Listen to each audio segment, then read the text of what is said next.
आप सभी का फिर से हमारे चैनल टीचर जी में स्वागत है। आज भी हम यूपीएससी प्रीलिम्स के लिए 5 क्वेश्चंस करने वाले हैं जो कि काफ़ी महत्वपूर्ण हो सकते हैं। तो चलिए देखते हैं हमारा पहला क्वेश्चन। तो पहला क्वेश्चन है आपका, who among the following is said to have witnessed the reigns of 8 Delhi sultans. तो निम्नलिखित व्यक्तियों में से किसने दिल्ली के 8 सुल्तानों के शासनकाल को देखा था? तो ऑप्शन ए आपका ज़ियाउद्दीन बर्नी, ऑप्शन बी है आपका शमसेर सिराज अफीफ, ऑप्शन सी है आपका मिन्हाज अल सिराज, ऑप्शन डी है आपके अमीर खुसरो।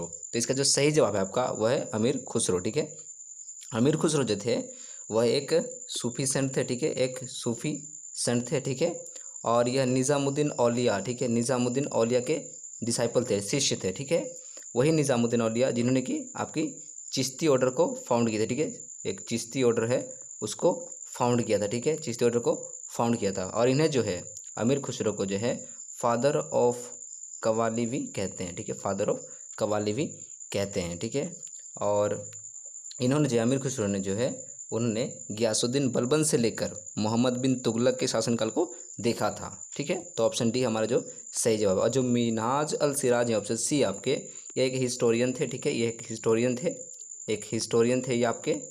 और इन्होंने जो है तबाकत, ठीक है, तबाकत ई नासरी इन्होंने लिखी थी। ठीक है, तो ऑप्शन डी जो हमारा पहले क्वेश्चन के लिए सही जवाब है। दूसरा प्रश्न है आपका, arrange the following in chronological order. तो दिल्ली पर जो है शासन करने वाले जो सुल्तानी वंश थे वो 5 थे। ठीक है, और इन्हीं जो है आपको सही क्रम में सजाना है। ठीक है, इनके समयानुक्रम। ठीक है, तो हमें दिल्ली पे मालूम होना चाहिए कि दिल्ली पर कुल 5 सुल्तानी वंशों ने शासन किया था। ठीक है, और कब से 1206 से लेकर, ठीक है, 1206 से लेकर 1526 तक। ठीक है, दिल्ली पर 5 सुल्तानी वंशों ने राज किया था। ठीक है, और जब हम दिल्ली सुल्तान की बात करते हैं तो इसका जो संस्थापक है वो कौन था? वो था आपका कुतुबुद्दीन ऐबक था दिल्ली सुल्तान का संस्थापक। इन्होंने जो है 1206 में आपके, ठीक है, मामलुक डायनेस्टी, ठीक है, मामलुक डायनेस्टी को इस्टेब्लिश किया, जिसे हम स्लेव डायनेस्टी भी कहते हैं। ठीक है, स्लेव डायनेस्टी भी कहते हैं, और इसको बाद में इलवारी तुग्स भी कहा गया। ठीक है, सो इसका हम पहले देख लेते हैं अपने क्रम को। ठीक है, तो जो आपका पहले जो स्लेव डायनेस्टी आया, ठीक है, पहला जो स्लेव डायनेस्टी आया आपका, ठीक है, स्लेव डायनेस्टी आया, ये इसका जो शासनकाल था ये लगभग 1206 से लेकर 1200 आपके 90 तक रहा। ठीक है, और जो उसके बाद आता है खिलजी डायनेस्टी, ये 1290 से लेकर 1320 तक रहा। ठीक है, इसके बाद जो आपका आता है तुगलक डायनेस्टी, वह 1320 से लेकर, ठीक है, 1320 से लेकर 1414 तक रहा। ठीक है, उसके बाद जो आता है आपका सैयद डायनेस्टी, ठीक है, सैयद डायनेस्टी आता है, वह लगभग 1414 से लेकर 1451 तक रहा। ठीक है, उसके बाद आपका आता है जो लोधी डायनेस्टी आता है। ठीक है, इसका जो शासनकाल है यह लगभग 1414 से लेकर 1451 से लेकर आपके 1526 तक चला। ठीक है, तो 1526 तक क्यों चला? क्योंकि 1526 में जो हमारी जो फर्स्ट बैटल ऑफ पानीपत हुई थी, ठीक है, फर्स्ट बैटल ऑफ पानीपत हुई थी, जिसमें क्या हुआ ना, आपके जो इब्राहिम लोधी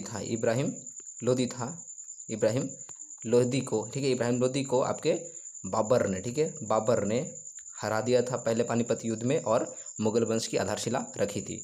तो जो हमारा जो सही क्रम है वह है आपके ऑप्शन नंबर डी है आपका। ठीक है, ऑप्शन डी जो आपका सही क्रम है। ठीक है, स्लेव डायनेस्टी आता है पहले, उसके बाद आपका खिलजी, उसके बाद आता है आपका तुगलक, उसके बाद आता है सैयद, उसके बाद आता है लोधी। ठीक है, तो हमारा डी ऑप्शन जो है दूसरे प्रश्न के लिए सही जवाब है। तीसरा प्रश्न है आपका, ठीक है, आपका तीसरा प्रश्न है, the parliament of India acquires the power to legislate on any item in the state list in the national interest if a resolution to that effect is passes by the. अच्छा, तो भारत की संसद, ठीक है, राज्य सूची की किसी भी विषय पर राष्ट्रहित के लिए कानून बना सकती है अगर, ठीक है, कि अगर कोई रेजोल्यूशन पास होता है किसके द्वारा? ठीक है, तो पहला ऑप्शन है आपका Lok Sabha by a simple majority of its total membership. तो ऑप्शन ए आपका कह रहा है क्या ना, लोकसभा के द्वारा, ठीक है, लोकसभा के द्वारा जिसकी कुल सदस्यों की संख्या जो है उसके साधारण बहुमत से अगर एक रेजोल्यूशन पास होता है इसके लिए। ऑप्शन बी आपका कह रहा है Lok Sabha by a majority of not less than 2/3 of its total membership. तो लोकसभा अगर अपने 2/3 बहुमत से रेजोल्यूशन अगर इसके लिए पास कर दे तब। ऑप्शन सी आपका कह रहा है क्या ना, Rajya Sabha by a simple majority of its total membership. तो राज्यसभा के द्वारा, जिसकी राज्यसभा की जो कुल सदस्यों की संख्या है, उसका जो जो आपका उसके जो मेजोरिटी है उसके अगर उसने अगर रेजोल्यूशन पास किया तब, ठीक है। ऑप्शन डी आपका कह रहा है क्या, ऑप्शन डी आपका कह रहा है Rajya Sabha by majority of not less than 2/3 of its total membership present and voting. अच्छा, तो राज्यसभा जो ऑप्शन डी कह रहा है हमारा, क्या कह रहा है ना, राज्यसभा के कुल सदस्यों के 2/3 बहुमत से अगर एक रेजोल्यूशन इसके लिए पास किया जाता है तब। तो इसका जो सही जवाब है ऑप्शन डी है इसका सही जवाब। जब राज्यसभा अपने कुल सदस्यों की 2/3 जो प्रेजेंट रहते हैं उनके वोटों से अगर, ठीक है, एक रेजोल्यूशन पास कर देती है कि हाँ इस सूची में हमें राष्ट्रहित के लिए, राज्य सूची की इस विषय पर राष्ट्रहित के लिए हमें कानून बनाना चाहिए, तब बनाया जा सकता है, ठीक है। तो और कुछ एक्स्ट्रा इन्फॉर्मेशन देता हूँ आपको। अभी जो संघ सूची हमारी, ठीक है, यूनियन लिस्ट जो है, यूनियन लिस्ट में अभी जो है 100 सब्जेक्ट हैं, ठीक है, 100 सब्जेक्ट हैं। पहले जो ओरिजिनल था इसमें 97 सब्जेक्ट थे ओरिजिनली, ठीक है, ओरिजिनली यहाँ पे 97 सब्जेक्ट थे और अभी 100 विषय हैं, ठीक है।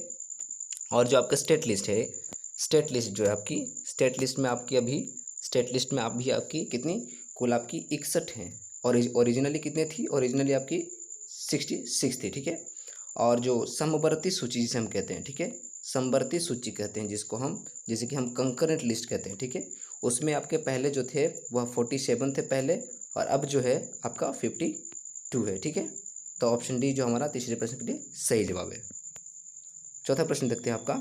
चौथा प्रश्न है आपका, which of the following is are included in the capital budget of the government of India.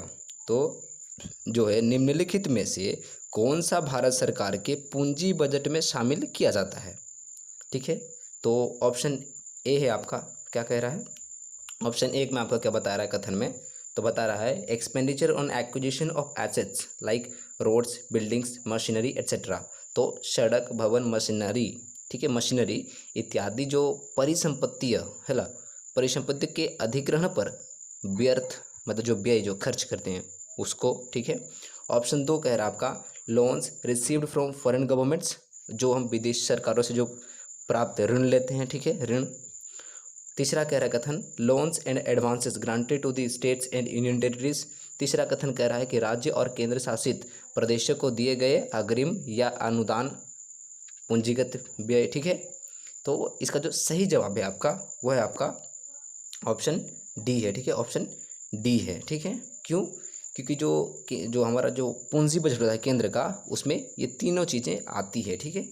क्यों, और इसमें जो आपका जो कैपिटल एक्सपेंडिचर है, ठीक है, कैपिटल एक्सपेंडिचर हम किससे कहते हैं, जो पूंजीगत व्यय है, ठीक है, आपका पूंजीगत व्यय है, ये क्या होगा ना, जो हम एसेट जो हम देते हैं, जो हमारी जो सरकार होगी वह देगी, ठीक है, खर्च करेगी।